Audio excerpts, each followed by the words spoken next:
México, a la Barra Interamericana de Abogados y a la Facultad Interamericana de Litigación. Deseamos que esta visita haya sido de su agrado y para iniciar esta pequeña entrevista para los miembros de la Barra Interamericana de toda América y Europa, nos encantaría primero pedirle que nos hable un poco de usted, su nombre, su cargo y toda su trayectoria. Bueno, sé que es imposible, pero la trayectoria jurídica de un gran conocedor del derecho del Ecuador. Muchas gracias, doctor Pacheco.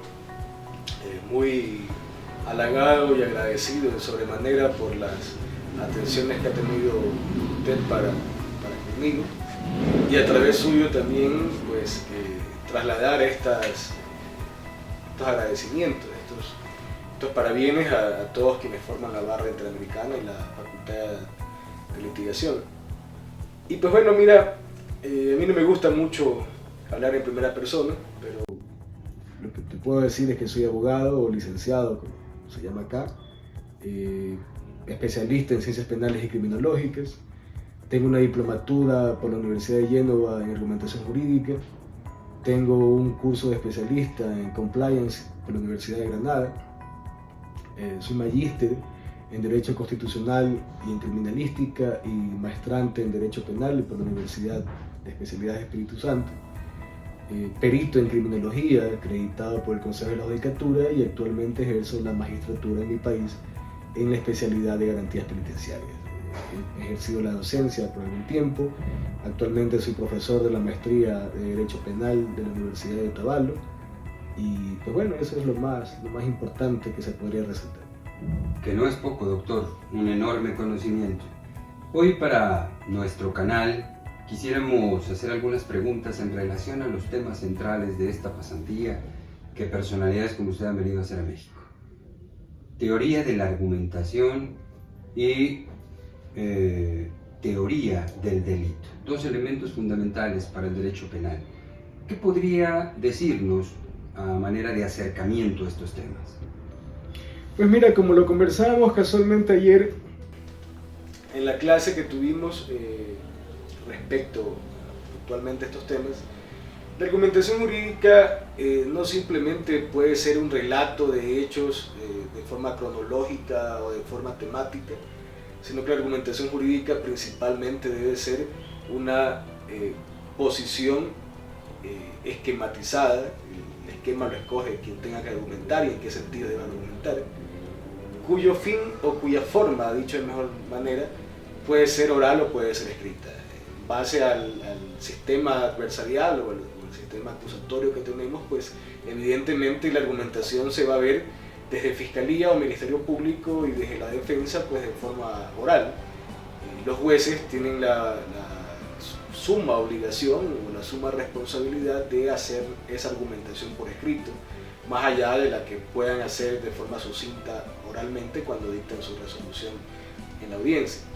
Entonces, dicho esto, como les platicaba ayer, yo mis alumnos o en las charlas que me invitan a dictar, pues cuando tocamos este tema, pues les digo, mi forma de verlo muy elemental, por cierto, para que el conocimiento quede y no pues, llenarnos de rimbombancia bibliográfica. Esto lo podemos asimilar pues, con un silogismo lógico. La premisa 1 o la premisa mayor, la segunda premisa y la conclusión lógica tiene que ser el resultado del juego dialéctico o del juego probatorio de esas dos premisas. Entonces, dicho esto, por ejemplo, en una audiencia de juicio se va a exponer la teoría del caso o los alegatos de apertura, que desde mi forma de verlo vendría a ser la primera premisa, el contar el cómo es el tema, el por qué sucedió el tema, el cuándo sucedió el tema, y la segunda premisa viene a ser la carga probatoria o la práctica probatoria como tal, puesto que la primera premisa debe tener necesaria concordancia con la segunda premisa y viceversa. Pues yo no puedo decir que voy a probar, por ejemplo, un delito de estafa y llevo prueba para probar un delito de violación. Entonces debe haber congruencia y coherencia respecto a estas dos premisas. Y finalmente el debate de clausura o el alegato final pues va a consistir en que estas dos premisas, concatenarlas lógicamente para llegar a esta conclusión que va a ser por qué si yo dije en primera instancia que iba a probar un delito de asesinato, cómo con la prueba que he practicado y he reproducido he logrado cargar argumentativamente mi primer criterio o mi primera premisa y derivo necesariamente la conclusión. Ahora bien, esto cambia un poco la dinámica respecto a la argumentación escrita que tiene que hacer el juez al momento de motivar, puesto que el juez asimismo debe coger las dos premisas que han anunciado los diferentes sujetos procesales, hablando netamente en materia penal, y analizar los antecedentes fácticos, la fundamentación fáctica de por qué Fiscalía o Ministerio Público dice que Roberto mató a Juan y por qué la defensa de Roberto dice que no es así. Luego tiene que analizar, desdeñar, analizando de forma integral la prueba y cómo el Ministerio Público demostró con su prueba de que habían matado a Juan, o cómo la defensa de Roberto, destruyó la teoría del caso de Fiscalía con la misma práctica probatoria. Y finalmente en su conclusión debe decir, bueno, esto dijo el Ministerio Público, esta prueba practicó, esto dijo la defensa por el principio de comunidad de la prueba, de comunión de la prueba o adquisición de la prueba. La defensa cogió esta prueba y no permitió que Fiscalía demuestre tal cosa, por eso la conclusión es la de acá. Entonces, pareciese fácil, pero no es para nada fácil, al menos si lo queremos hacer de forma técnica y de forma responsable. De allí podemos pararnos en una audiencia, decir cualquier disparate, y como jueces podemos escribir cualquier cosa, pero ya en el ejercicio responsable de nuestros roles, de nuestra posición procesal, pues tenemos que actuar de la forma más prolija y más técnica que haya lugar. Esto respecto a la argumentación jurídica. Y doctor, desde la posición de un juzgador en el Ecuador, ¿qué tanta importancia se le da a la estructura argumentativa que plantean las partes en oposición, como puede ser la defensa, la fiscalía o la representación de la víctima? ¿Escuchan? ¿Qué evalúan? ¿Desde dónde viene la percepción de la argumentación de las partes? Mira, en el Ecuador hay un problema respecto a los juicios graves, por decirlo así. En nuestro país hay dos modalidades procesales. Realmente hay varias, pero las dos más importantes son el procedimiento directo y el procedimiento ordinario o procedimiento regular. El procedimiento directo se da cuando la acción delictiva es flagrante y cuando la pena en abstracto, el quantum de la pena en abstracto, no sea superior a 5 años. O el perjuicio patrimonial no sea superior a 30 salarios básicos. Y o 5 años en abstracto o los 30 salarios. Cuando hay una actividad delictiva que no es acción flagrante o el quantum de la pena es superior, entonces ya no hay procedimiento directo, sino que hay un procedimiento ordinario, pues con todas las etapas que conocemos. Entonces en el procedimiento directo se concentran todas las etapas procesales en una sola, desde la audiencia de flagrancia o de calificación de la flagrancia se cuentan 20 días plazo para que se realice la audiencia de juicio. Hasta el día 17 se puede anunciar prueba. En la audiencia esta se compone de dos fases: la de saneamiento, que viene a equiparar al evaluatorio y preparatorio de juicio de un procedimiento ordinario, y la propiamente de juicio. Entonces este juez unipersonal es el que debe usar estos dos roles: ser un juez de instrucción y de filtración procesal, y luego ser él mismo un juez de juzgamiento. Entonces, ¿qué ocurre? Que a veces por la carga procesal las audiencias no se dan el día 20 porque el fiscal o la fiscal están en otra audiencia o en otra diligencia, o la prueba testimonial o pericial, por alguna razón el policía, el perito, el agente de tránsito no puede ir, o el médico legista no puede ir, entonces termina haciéndose la audiencia después de mucho tiempo. Entonces, como hay abundante carga procesal, el juez no termina haciendo una real valoración de estos criterios argumentativos, y se ha hecho muy mecánico el asunto, que Fiscalía se para, recita ya su texto. La defensa trata de discutir, pues a veces situaciones que no resisten discusión, y el juez lo que hace es sentenciar. Entonces, como hay un hacinamiento además carcelario e insisto, hay un exceso de trabajo, entonces lo que buscan rápido es un procedimiento abreviado, que es una anticipación de la pena. Entonces, cuando se someten a un procedimiento abreviado, se negocia en el buen sentido de la palabra la pena y se le puede imponer desde 1/3 de la pena menor para ese delito en abstracto hasta 2/3 de esa pena, y así se anticipa el juicio y se acaba el proceso. Entonces, más se fijan es en buscar terminar el juicio rápido en directo para pues ya salir y comenzar otra cosa. Y en juicios de procedimiento ordinario, el problema en cambio está en que hay una conformación de tribunales que se llama pool de jueces. Entonces no hay tribunales preestablecidos, sino que del universo de jueces de tribunales pueden aleatoriamente por sorteo coincidir jueces o no. Entonces el gran problema es que son 4 agendas las que deben sincronizarse, la de cada uno de esos jueces y de cada secretario, porque el secretario o secretaria también es de pool. Entonces a veces pasa que el juez A y el juez B están libres, pero el juez C está en otra audiencia y como no hay tiempo, pues instalan una 10 minutos o instalan una media hora y luego la suspenden y se van a otra. Y se termina destruyendo la inmediación, porque el juez que está en ese corre-corre no pone asunto, por más que tome apuntes, pues no existe la inmediación como tal, porque hoy día se escuchó a 2 testigos, mañana se escucha a otro, pasado se escucha al resto. Entonces el gran problema es que no es ni pasado ni es mañana. La siguiente reinstalación puede ocurrir después de un mes, y si se vuelve a suspender, pues puede después de 6 meses reinstalarse.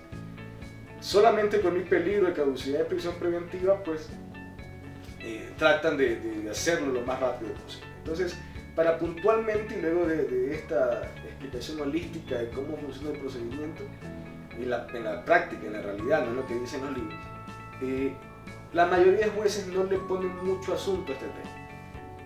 Y la mayoría de fiscales y defensores, más aún la Defensoría Pública, no le dan el énfasis que requiere esta argumentación con todas sus formalidades y todo lo que implica. Existen evidentemente fiscales, jueces y defensores públicos y defensores particulares que sí lo hacen, pero no es la mayoría que no sabe. Doctor, quisiéramos, para cerrar nuestra entrevista, y para no desgastarlo tanto,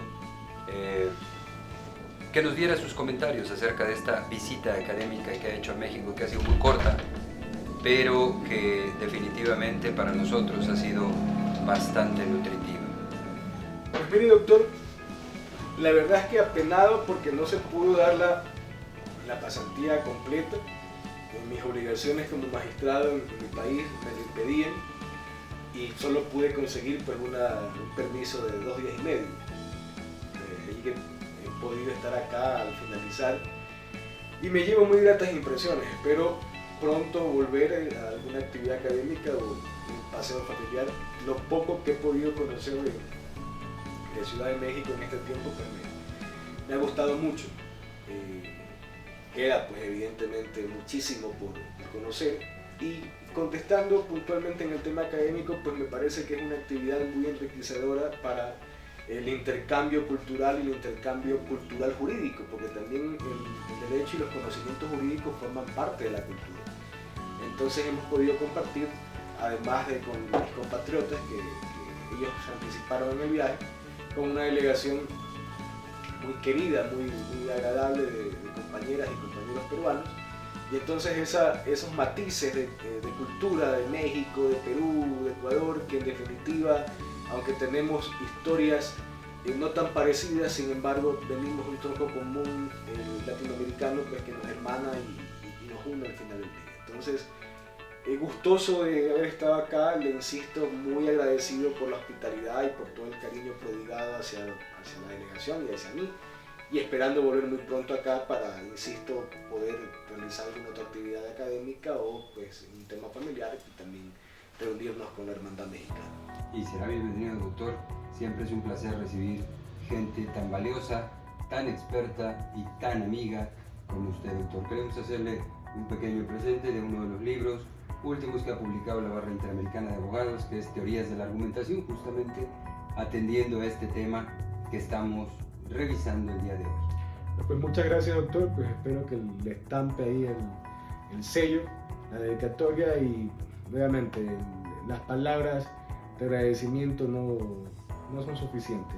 La estadía acá ha sido muy padre, como dicen ustedes, pues, y me la he pasado muy bien y siempre con ganas de regresar.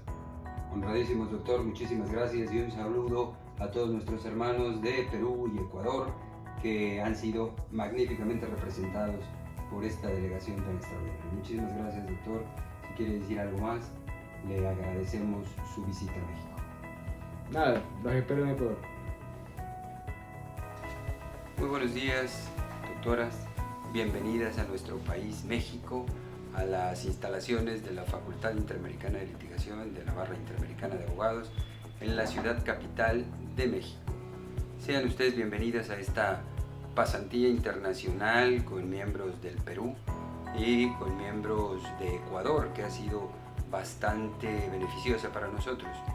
Hoy tenemos aquí una entrevista para nuestro canal de YouTube, que se verá reflejado tal vez ya inmediatamente el día de mañana, para aprender de ustedes. Queremos darles la bienvenida y quisiéramos iniciar primero porque nos proporcionen su nombre, su cargo, una parte de su currículum, que sabemos que es muy extensa, pero nos interesaría saber mucho cuál ha sido su experiencia dentro del campo del derecho. Adelante, por favor, doctora. Y ante todo, tengan ustedes muy buenos días. Quien habla es Carmen Ruth Álvarez Goicochea. Yo vengo desde el Perú. En primer lugar, laboro en el Ministerio de Justicia y Derechos Humanos de mi país, en lo que es la Dirección Distrital de Defensa Pública en el área penal en la ciudad de Tacna. Soy defensora pública y me siento muy contenta de participar de esta pasantía internacional, ¿no? Brevemente les contaré de que, soy doctora en Derecho. Asimismo, tengo magíster en Derecho Civil y Comercial. Como soy egresada de la maestría en Derecho Penal, Derecho Constitucional, asimismo tengo estudios en lo que es una segunda especialidad en Gestión Pública, y también seguí una maestría en Criminalística, lo cual efectivamente me ha permitido conocer, ¿no?, las diversas ramas del derecho, y lógicamente lo más importante, poner en práctica en el desempeño diario de mi trabajo, ¿no? También dentro de lo que es mi casa de estudios, la Universidad Privada de Tacna, en la escuela de posgrado, al haber obtenido tanto el grado de doctor como de magíster, también soy llamada a participar cuando hay sustentaciones de tesis para doctores o, en este caso, magíster, ¿no? Como así mismo me dan las tesis para poderlas dictaminar, y de una u otra forma esto también me permite ampliar mucho más, ¿no?, el conocimiento que tengo, puesto que los temas que son para sustentar, ¿no?, son diversos, ¿no? Son diversos. El derecho es tan rico, tan intenso, y tiene diversas ramas, lo cual también ello me permite conocer cuando analizo esas tesis, ¿no?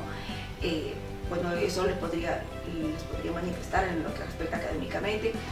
Profesionalmente, también he desempeñado a nivel del Poder Judicial el cargo de juez de investigación preparatoria en los años 2008, cuando justo entra en mi país el Código Procesal Penal vigente, y estuve 4 años y medio como juez de investigación preparatoria, lo que llaman juez de garantías. Esta experiencia no solamente para mí fue un privilegio, sino una gran responsabilidad, porque administré justicia, ¿no? Y de lo cual me siento muy satisfecha, porque siempre digo, ¿no?, con las bendiciones de Dios es difícil tomar una decisión, pero considero que cuando contamos con una formación, con ética, con principios, resulta ser mucho más sencillo administrar justicia. Eso es lo que yo, en resumen, les puedo decir. También puedo señalar que esta pasantía me siento muy satisfecha, me siento realmente, me felicito haber decidido venir a esta pasantía. ¿Por qué? He conocido a personas maravillosas, ¿no? A los integrantes de esta casa de estudios, a compañeros que han venido de Ecuador, mi compañera aquí presente, ¿no? De Perú, y las intervenciones que hemos tenido me ha permitido hacer un derecho comparado, ¿no? He podido conocer el sistema acá en este país, en México, ¿no? Cómo es en Ecuador, y lógicamente compartir cómo es en el Perú, ¿no? Y estamos ahí, ¿no? Se puede decir de una u otra forma, día a día, haciéndolo mejor, justamente con este intercambio. Veo cómo es en el país de Ecuador, y hay cosas que aún a mi país le faltan. Como también me siento muy contenta que hemos avanzado mucho en nuestro país, en lo que es el derecho, en lo que es, el sistema acusatorio penal, ¿no? Acá en México también está desde el 2016 vigente. Nosotros ya tenemos, se puede decir, le llevamos un tanto de ventaja porque en mi país ingresó el año 2006, pero veo mucha preparación, mucho empeño y sobre todo, ¿no? Querer hacer las cosas de manera positiva, ¿no? Hemos contado en estos días también componentes de alto nivel, ¿no? Los cuales no solamente nos han dicho el aspecto teórico de lo que es el derecho, sino lo importante, cómo esa teoría la llevan a la práctica, ¿no? Y eso realmente me ha gustado mucho, y cuando esté en mi país voy a hacer una réplica de esta pasantía, voy a compartir lo que he aprendido, y los felicito y agradezco una vez más. Muchas gracias. Muchas gracias, doctora. Doctora Victoria, bienvenida también a México desde el Perú. Agradecidos con su presencia. La Barra Interamericana de Abogados y la Facultad Interamericana de Litigación le agradecen su presencia. Este programa se transmite a toda América y a Europa. Entonces, ¿nos quisiera usted presentar una parte de su currículum, que sabemos que es muy extenso, pero conocerla un poco a la jurista peruana que usted representa? Bueno, muchas gracias. Mi nombre es Virginia Salas Mendoza. Yo vengo del departamento de Tacna. Soy fiscal provincial penal. A diferencia de nuestro hermano país de México, el cargo de fiscal provincial es un concurso, se llega a cabo por concurso público, y tenemos la calidad de magistrados de acuerdo a nuestra Constitución. Yo vengo de carrera como fiscal adjunta, y luego ya soy fiscal provincial. Llevo 16 años como titular, 2 años provisional. Me he desempeñado como fiscal en delitos aduaneros, en Fiscalía de Corrupción de Funcionarios, y bueno, y ahora soy fiscal provincial penal. Tengo a mi cargo un despacho. Nuestro sistema de justicia en el Perú, ahora estamos basados en el sistema acusatorio. Para los fiscales, ahora el trabajo es, digamos, bastante intenso, porque no solamente tenemos que investigar, también tenemos que ejercitar la acción penal en un determinado momento, decidir si vamos a ir a un juicio o no, y prepararnos para ese juicio, ¿no? Entonces, desde la etapa de investigación tenemos que ser objetivos, y ya luego viene la parte donde nos preparamos para juicio, y la capacitación es importante. Considero que cada profesional, desde el lugar que ocupa, debemos de estar capacitados, y en la medida que estemos mejor capacitados vamos a dar una mejor respuesta a nuestra labor.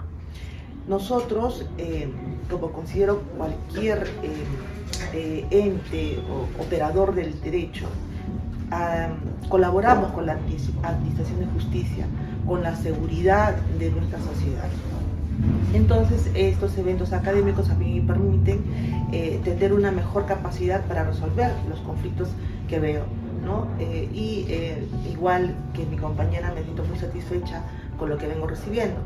Ahora, académicamente igual también soy egresada de maestría en Derecho Civil, en Derecho Penal, Constitucional, también tengo un doctorado en Derecho.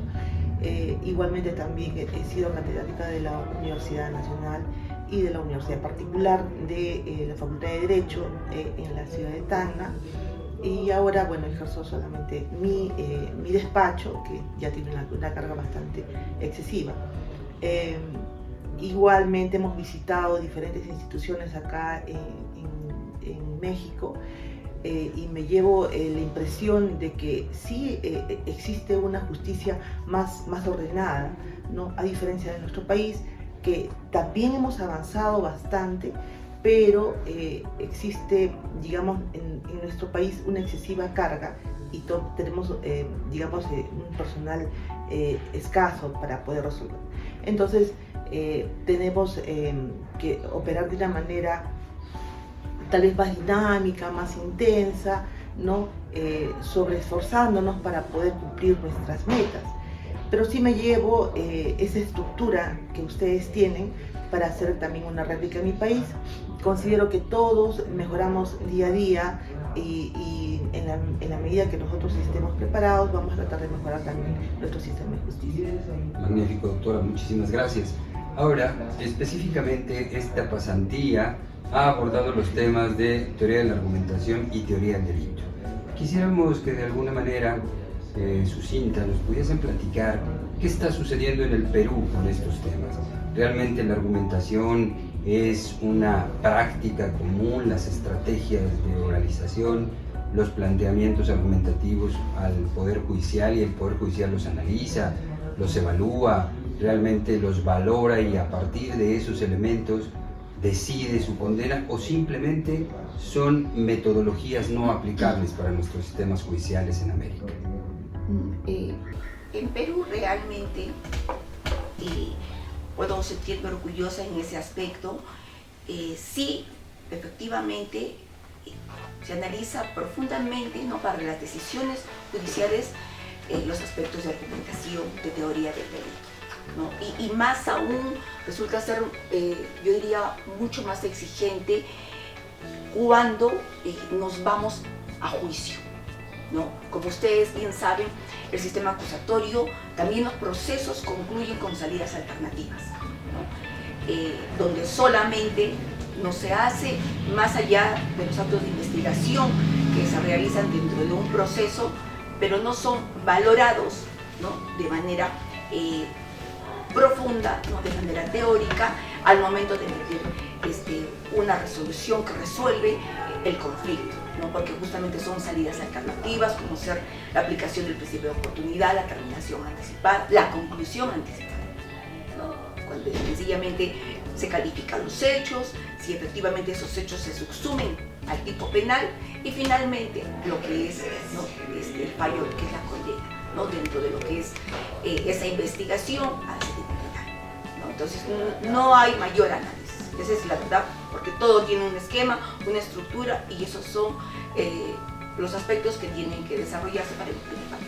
Pero cuando nosotros ya vamos a un juicio oral, es decir, nuestra teoría del caso, nuestra argumentación, yo diría, nace desde que conocemos esa investigación, ¿no? ¿Y por qué digo ello?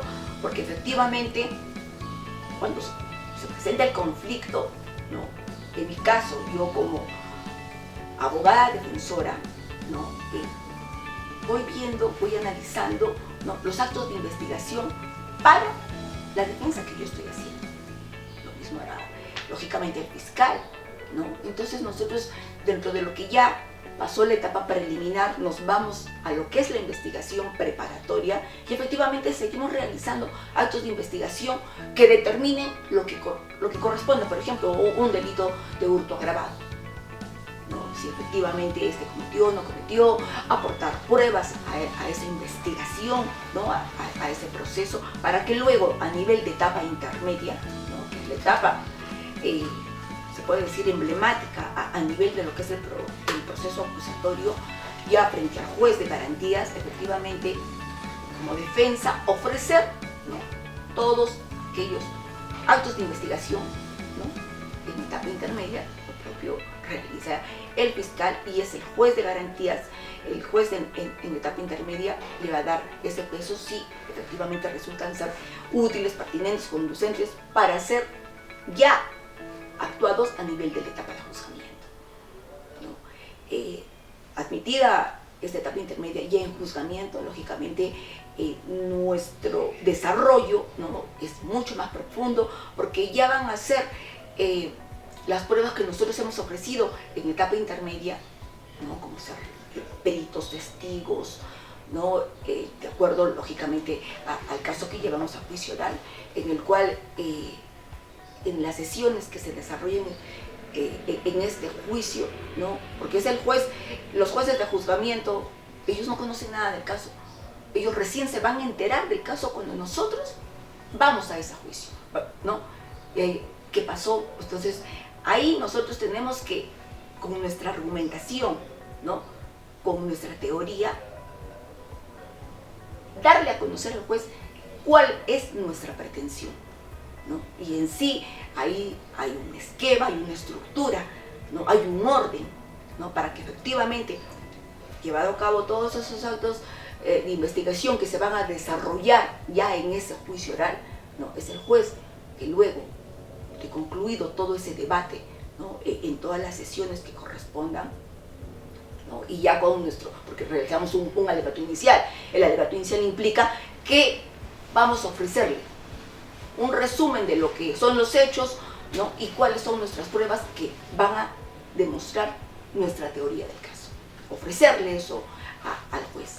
Y efectivamente, desarrollado todo ese juicio oral, cuando hacemos nuestro alegato final, ¿no? Efectivamente señalarle, decirle: señor magistrado, yo en mi alegato inicial ofrecí esto, esto y esto, ¿no? Y efectivamente con este perito, con este testigo, ¿no? O con este documento he demostrado lo que yo ofrecí, ¿no? Por lo tanto, solicito, ¿no? La condena, la absolución, lo que corresponde, ¿no? Y es el juez efectivamente haciendo toda esa argumentación, ¿no? Tomando las máximas de la experiencia.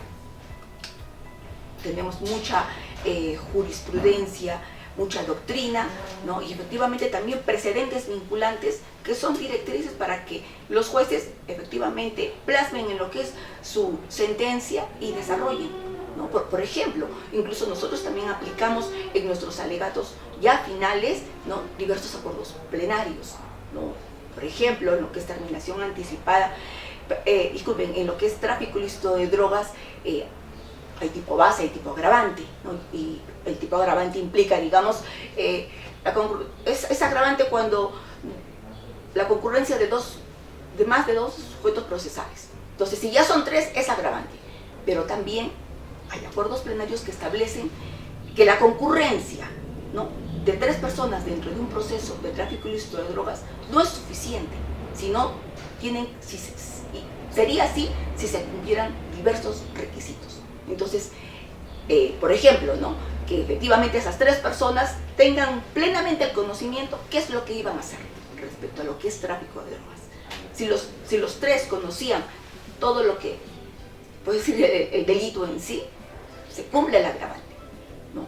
Pero tal vez el amigo no conocía, dos de ellos sí sabían, tenían el contacto, habían hecho todas las coordinaciones, pero el otro sencillamente era acompañante, ¿no? Y desgraciadamente cayó en el delito, ¿no? Entonces no tendría la condición efectivamente de ser tipo agravante. Entonces se desvinculan los jueces, ¿no? Se desvinculan efectivamente de ello y solamente pedimos, ¿no? la pena que corresponda, hasta incluso la absolución si es que fuera el caso, ¿no? Y así diversas figuras que efectivamente nosotros cuando hacemos el alegato final, ¿no? Pedimos a los jueces que, atendiendo a que hay sentencias vinculantes que ellos también tienen que tomar en cuenta, ya dictadas por los jueces supremos, ¿no? También invocamos, de acuerdo a la naturaleza del hecho, de acuerdo a la naturaleza del caso, ¿no? Entonces, con ello les quiero decir que sí, en esto de lo que es la argumentación jurídica, las teorías, sí se aplica bastante, ¿no? En lo que es la administración de justicia. Doctora Virginia, desde la visión de la Fiscalía, ¿qué podemos hablar sobre la argumentación jurídica? Claro, doctor. En realidad, desde que nosotros iniciamos el sistema acusatorio, el sistema contradictorio en materia penal, al inicio dijimos el sistema va a ser oral, y claro, pero oral, las audiencias, los debates son orales, pero con el andar nos hemos dado cuenta que tiene que haber una argumentación.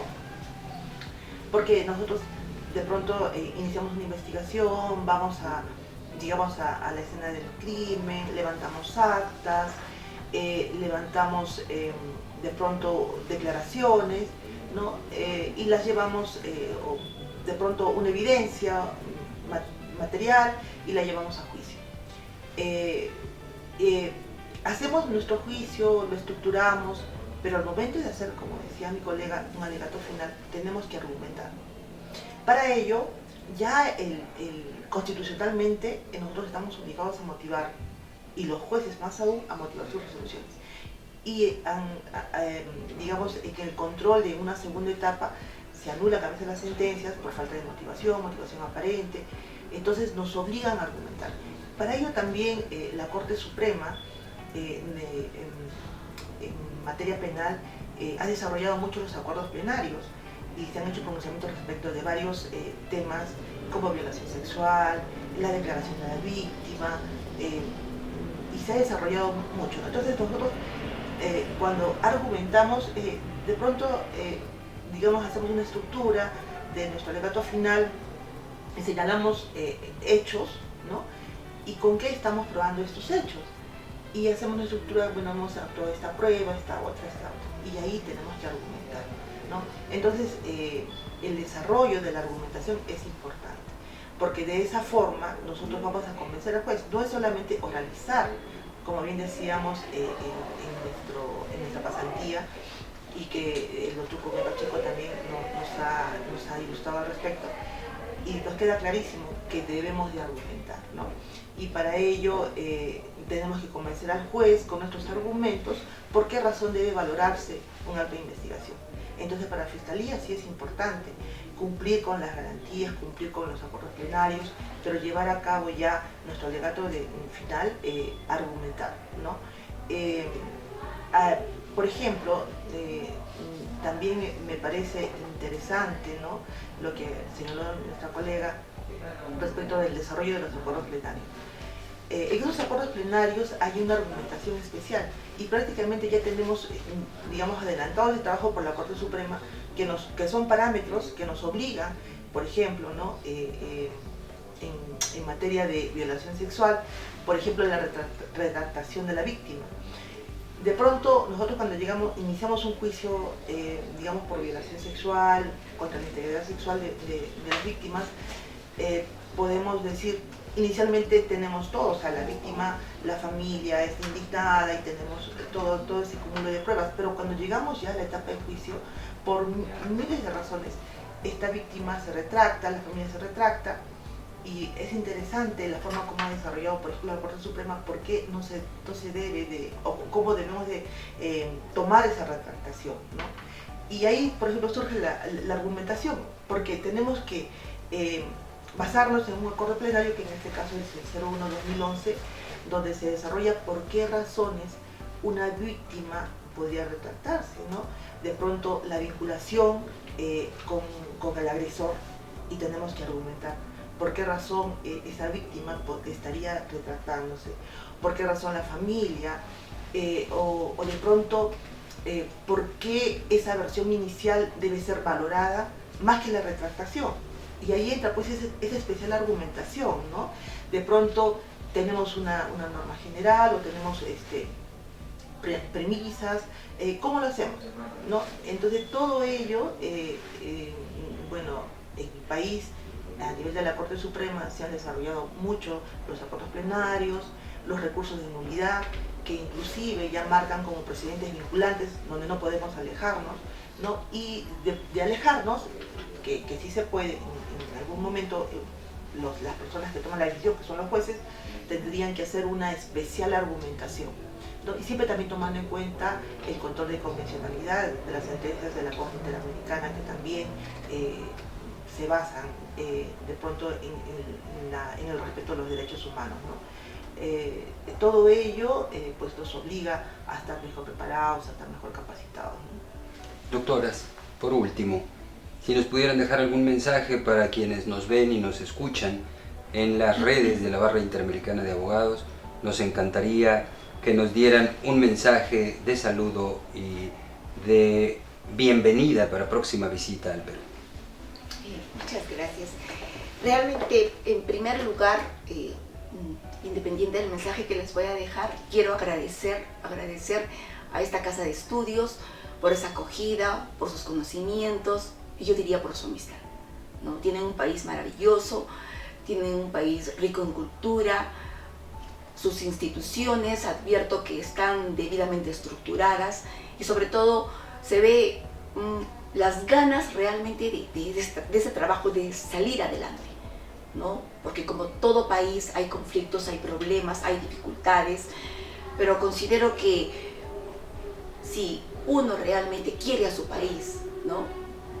Quiere a su ciudad, aún los problemas, como se dice, a grandes problemas, grandes soluciones.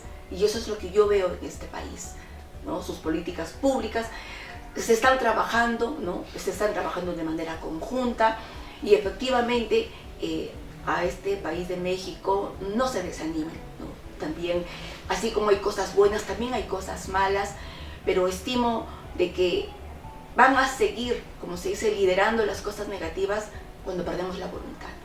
Y ustedes acá tienen mucha voluntad, tienen mucho conocimiento, ¿no? Muchas ganas de hacer las cosas positivas, de hacer las cosas bien, ¿no? Y yo felicito estar en este país, me felicito haber decidido venir a este país, ¿no? Y sobre todo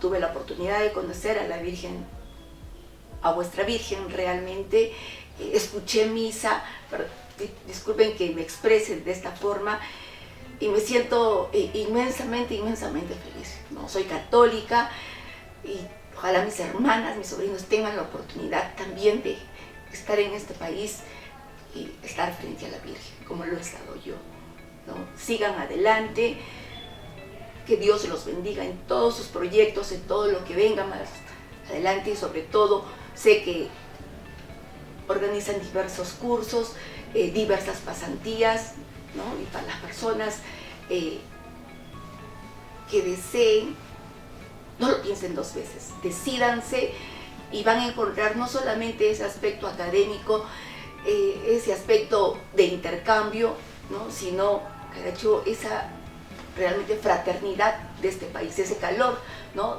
De los mexicanos. Muchas gracias. Sí.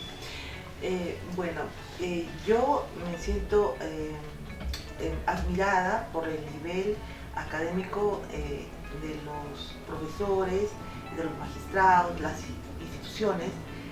Realmente me llevo una muy buena impresión, muy satisfecha con la Barra Interamericana de Abogados por el curso que nos han dado. La Ciudad de México cálida, ordenada, ¿no? Me llevo una gran impresión también de este país y bueno, igualmente darles mi saludo y siempre he dicho, ¿no? Siempre le digo a mis pasantes, a mis alumnos, que la carrera de Derecho es muy satisfactoria porque hay varios aspectos, ¿no? Nosotros cuando emitimos una resolución cogemos un libro, una jurisprudencia, tenemos que leer el caso, la investigación. Y un caso resuelto de esta forma nos obliga a estudiar, hacemos una resolución justa, objetiva, ¿no? Y eso incluso nos sirve y nos prepara para un examen. Nosotros somos evaluados constantemente, los que estamos en la magistratura, y eso nos ayuda inclusive para prepararnos, ¿no? De pronto uno haciendo su trabajo responsablemente, estudiando, tomando en cuenta los acuerdos penales, la doctrina, estudiando el caso o llevándolo, investigándolo debidamente, nos ayuda a ser unos profesionales perfectos. Entonces, la carrera de Derecho nos da muchas satisfacciones a nivel personal, a nivel profesional, a desarrollarnos como personas. Es realmente íntegro y yo a todas las personas que están estudiando la carrera de Derecho, los animo a que hagan su trabajo de esa forma, ¿no? Yo personalmente tengo muchas satisfacciones en mi labor como fiscal y también académicamente. Ya vengo de fiscal adjunta a fiscal provincial, donde gracias al trabajo que he desarrollado, porque cuando uno da una evaluación, ¿qué te preguntan? Te preguntan lo que tú has hecho, lo que tú has estudiado, y eso es prácticamente el trabajo que desarrollamos, ¿no?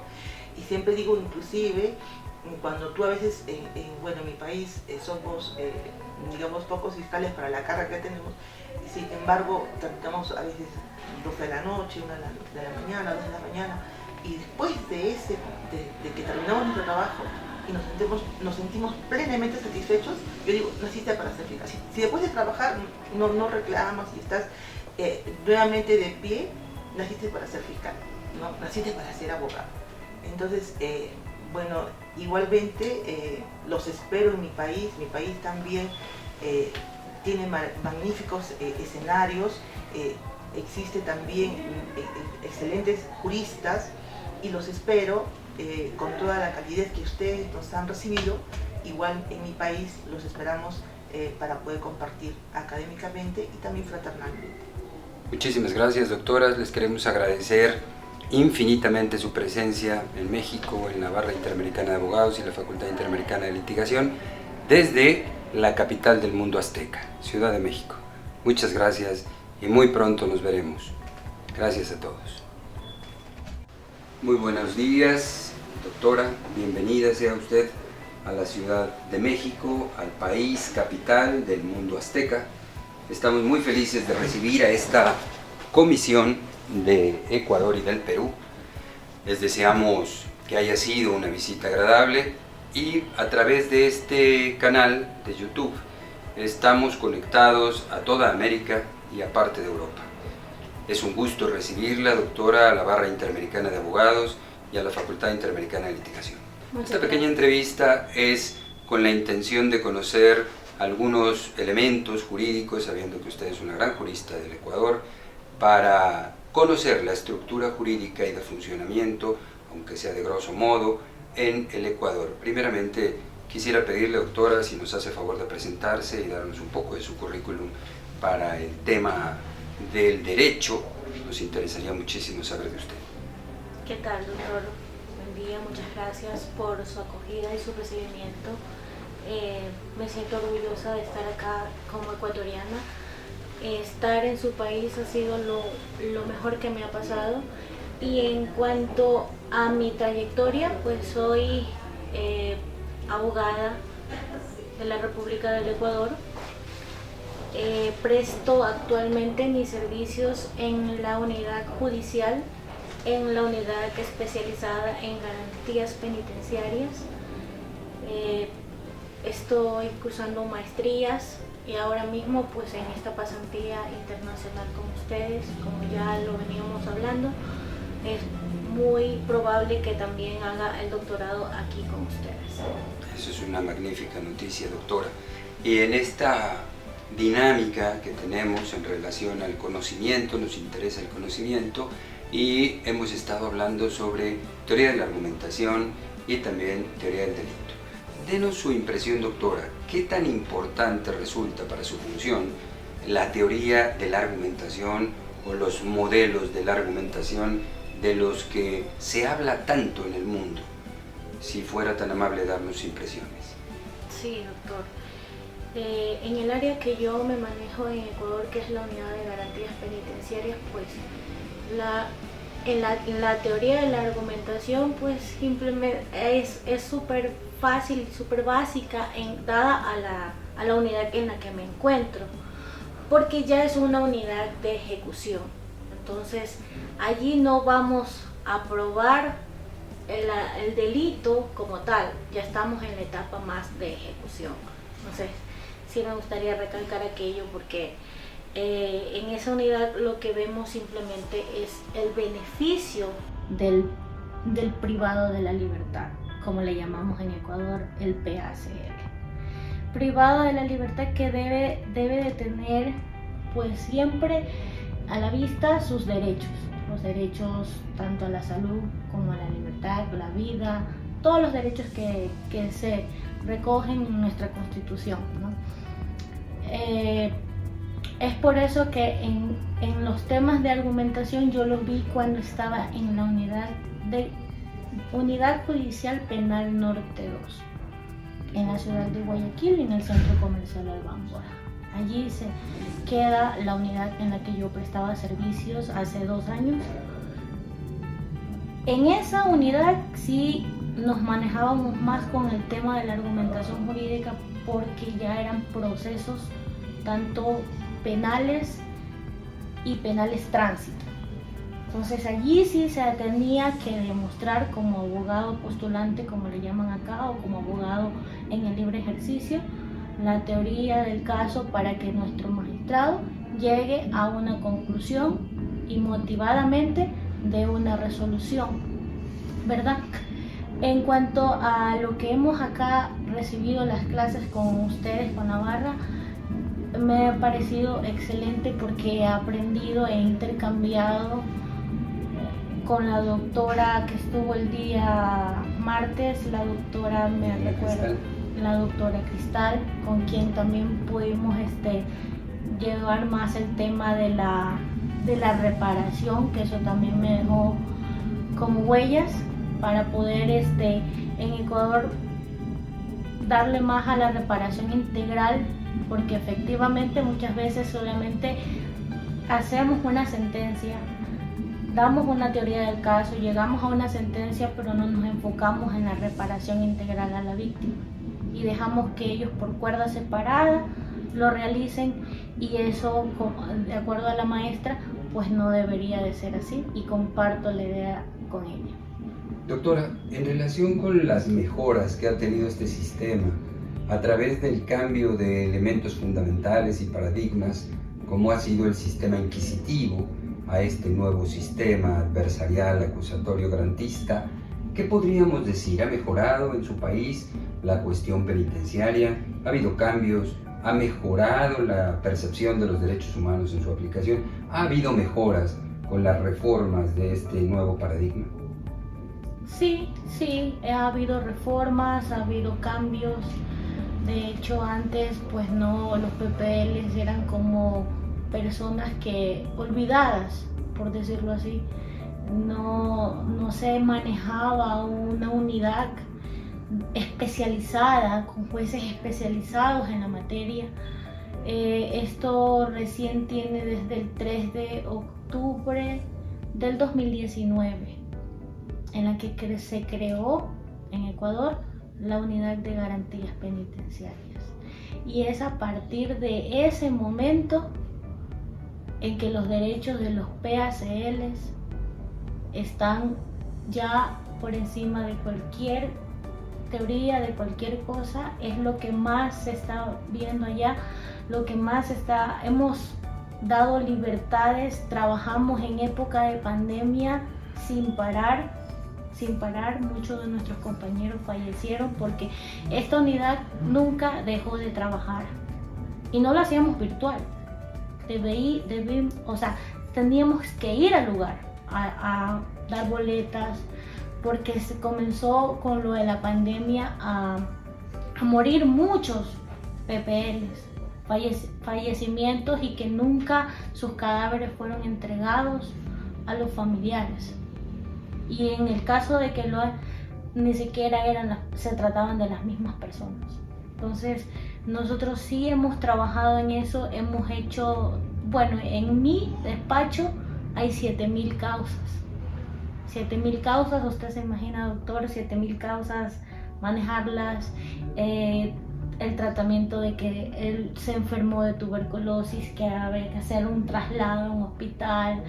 El SNAI es el ente que maneja a los privados de libertad, pero ellos sí estaban con lo de la pandemia y ellos sí estaban trabajando desde casa, y entonces se nos hacía muy difícil comunicarnos con ellos para poder tener las audiencias y poder que esa gente que ya cumplía con los requisitos establecidos por la ley salgan a reinsertarse a la sociedad con su familia. Y se vio mucho el tema psicológico porque ellos están acostumbrados a un régimen de visita, y al momento de que nos vino la pandemia, pues ya nadie los visitaba. Entonces fue terrible nuestra situación, pero ha avanzado muchísimo. Doctora, en materia de derechos humanos, ¿qué recomendación podría hacerle a nuestras instituciones para mejorar un tanto el tratamiento de las personas privadas de la libertad? Bueno, la recomendación que le doy para los PPLs es que los reglamentos sean un poco más accesibles, dado a que tenemos limitaciones en cuanto a los delitos. Los delitos, no todos los delitos son accesibles a una reinserción a la sociedad. Entonces entiendo yo que se está vulnerando el derecho a la libertad. Porque si bien es cierto, cometiste un error o le faltaste a la sociedad, hay formas de que esta persona cumpla. Y no necesariamente debe ser como primera opción la prisión preventiva. Debe haber otras formas para que esa persona salga a la sociedad a reinsertarse, cumpliendo obviamente con los requisitos para que él pueda acceder a un régimen, a una prelibertad, o si se siente vulnerado de sus derechos, no tenga la necesidad de presentar habeas corpus. Simplemente el SNAI, que es el encargado de manejar a los privados de libertad, automáticamente el PACL le indique al guía: me encuentro delicado de salud, y este inmediatamente lo traslade sin la orden judicial. Eso no se da. ¿Y qué estamos vulnerando ahí? Derechos a la salud y a la vida. Doctora, magnífico planteamiento. Hay una figura en México que ha sido sumamente criticada en todo el mundo y nos gustaría su opinión. Esta se llama prisión preventiva oficiosa. En nuestro país existe una prisión no debatida, una prisión que ni siquiera se lleva a contradicción oral. Es simple y sencillamente imposición inmediata por el tipo de la figura delictiva. En su país tengo entendido que cualquier medida cautelar se debate, incluida la prisión preventiva, y por ello me interesaría muchísimo conocer cuál es la opinión de usted en tanto a la figura de prisión preventiva oficiosa que México y solamente 2 países más seguimos manteniendo. La verdad, doctor, me he quedado sorprendida con la prisión preventiva de oficio. En mi país, gracias a Dios, no está. Y quisiera que nunca esté, porque la prisión preventiva oficiosa, ¿verdad? ¿Está correcto? Vulnera todos los derechos de las personas, todos. El derecho a su libertad, el derecho a la defensa. Eso es uno de los principalmente el de la libertad y el de la defensa, que son derechos que no podrían por ningún motivo ser vulnerados. Yo pienso y creo que todos tenemos el derecho a defendernos, a tener un profesional que nos asista y que nos indique qué debemos hacer, porque si no hemos cometido, ¿y qué pasaría si no cometemos ese error? Se nos detiene y no tenemos ni siquiera cómo decir: hey, yo no soy culpable. Simplemente porque alguien me dice: hay que detenerlo, lo hemos... ¿Cómo sé yo si me han investigado? ¿De qué forma lo puedo saber? No, definitivamente no estoy de acuerdo con esa. No estoy de acuerdo con esa ley que ustedes están dando, y definitivamente debería de haber hecho algo para que esto no continúe, porque en su país, siendo tan hermoso y que exista ese tipo, es como regresar al pasado. No estaríamos avanzando, como lo decía el doctor en el Poder Judicial, que ya ustedes están con el tema del expediente electrónico. Pero ¿de qué me sirve tener un expediente electrónico si tenemos una ley que nos hace regresar al pasado. Magnífico planteamiento, doctora. Por último, y deseando que esta sea una primera de muchas veces que nos visite a México, porque la vamos a esperar con los brazos abiertos, con el deseo de volver a verla, porque ha sido muy agradable su visita. Doctora, unas últimas palabras de despedida para la Barra Interamericana de Abogados y la Facultad Interamericana de Litigación. Listo, muchas gracias, doctor. La verdad que me he sentido, como usted lo dijo al inicio, como en mi casa. Me han hecho el mejor recibimiento. He tenido una experiencia magnífica de compartir con profesionales del derecho de excelencia. Y yo me siento muy agradecida y le prometo que no va a ser la primera, no va a ser la última, vamos a venir siempre. Es más, apúnteme en todas las pasantías internacionales o donde usted quiera, que yo ahí estaré. Ha sido un honor recibirla, doctora, y esperamos saludarla muy pronto desde Ecuador o en algún país de América que finalmente nos hermana. La vamos a extrañar muchísimo y esperamos verla muy pronto. Muchas gracias, doctor. Muchas gracias por todo.